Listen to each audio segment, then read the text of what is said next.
ওম স্থাপকায় চ ধর্মস্য সর্বধর্মস্বরূপিণে অবতার বরিষ্ঠায় রামকৃষ্ণায় তে নমঃ।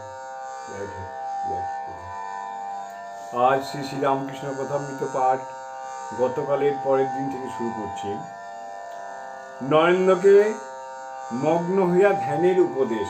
ঠাকুর নরেন্দ্রকে ধ্যানে মগ্ন হয়ে ধ্যান করতে হয় সেই ব্যাপারে উপদেশ দিচ্ছেন। নরেন্দ্র ও তাহার বন্ধুরা স্নান করিয়া আসিলেন। ঠাকুর ব্যগ্র হইয়া নরেন্দ্রকে বললেন, যাও বটতলায় ধ্যান করো গে, আসন দেব। নরেন্দ্র তার কয়েকটি ব্রাহ্মবন্ধু পঞ্চবটী মূলে ধ্যান করিতেছেন। বেলা প্রায় 10:30। ঠাকুর শ্রীরামকৃষ্ণ কিয়ৎক্ষণ পরে সেইখানে উপস্থিত মাস্টারও আসিয়াছেন। ঠাকুর কথা কহিতেছেন। শ্রীরামকৃষ্ণ ব্রাহ্মভক্তদের প্রতি ধ্যান করবার সময় তাতে মগ্ন হতে হয়।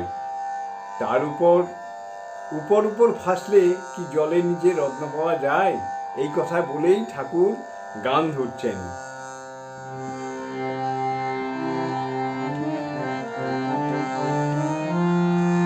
ডুব দে রে মন কালী বলে, ডুব দে রে মন কালী বলে, হৃদি রত্না করে অগাধ জলে, হৃদি রত্না করে অগাধ জলে, ডুব দে রে মন কালী বলে।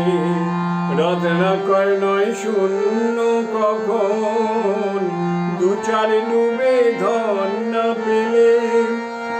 রত্নাকর নয় শূন্য কখন, দু চার ডুবে ধন না পেলে। তুমি দম সামর্থ্যে এক ডুবে যাও কুলো কুণ্ডলিনীর কুলে। তুমি দম সামর্থ্যে এক ডুবে যাও কুলো কুণ্ডলিনীর কুলে। ডুব দে রে মন কালী বলে।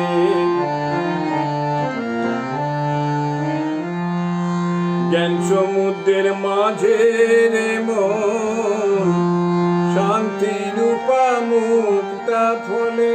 তুমি ভক্তি করে কুড়ায়ে পাবে শিব যুক্তি মতো চাইলে। তুমি ভক্তি করে কুড়ায়ে পাবে শিব যুক্তি মতো চাইলে। ডুব দে রে মন কালী বলে। কামাদি ছয় কুম্ভীর আছে, আর লোভে সদাই চলে। কামাদি ছয় কুম্ভীর আছে, আর লোভে সদাই চলে। তুমি বিবেক হলদি গায়ে মেখে যাও, ছোবে না তার গন্ধ পেলে। তুমি বিবেক হলদি গায়ে মেখে যাও, ছোবে না তার গন্ধ পেলে। ডুব দে রে মন কালী বলে। রতন মানিক কত ভরে আছে সেই জলে। রতন মানিক কত ভরে আছে সেই জলে। রামপ্রসাদ বলে ঝম্প দিলে মিলবে রতন ফলে ফলে। রামপ্রসাদ বলে ঝম্প দিলে মিলবে রতন ফলে ফলে। ডুব দে রে মন কালী বলে, ডুব দে রে মন কালী বলে।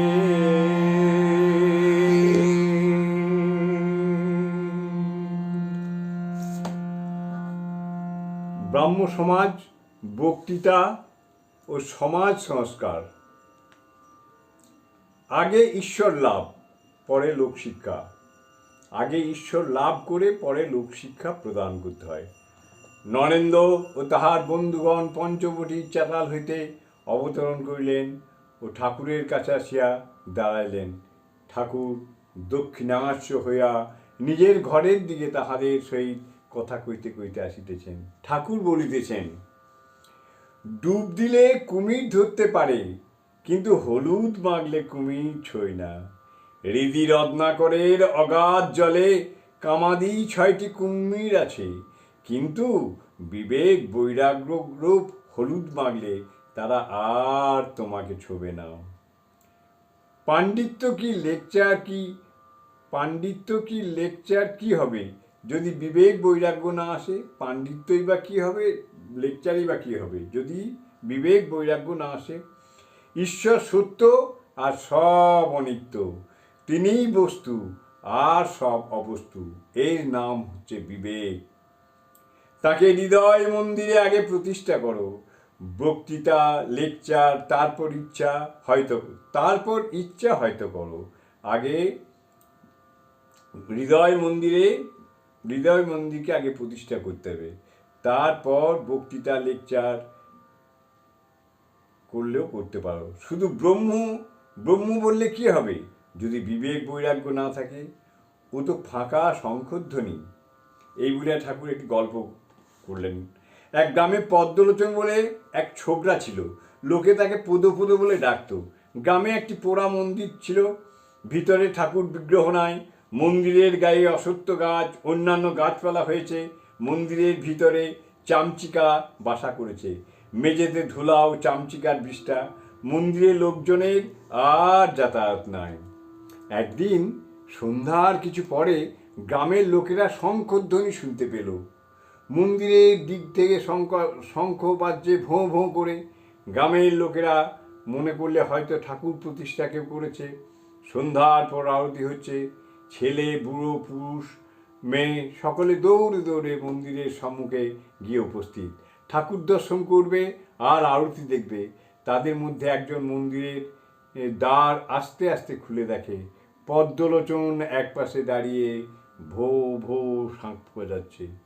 ঠাকুর প্রতিষ্ঠা হয় নাই, মন্দির মার্জনা হয় নাই, চামচিকার বিষ্ঠা রয়েছে। তখন সে চেঁচিয়ে বলছে, মন্দিরে তোর নাহিকো মাধব, পদ শাঁখ ফুকে তুই করলি গোল।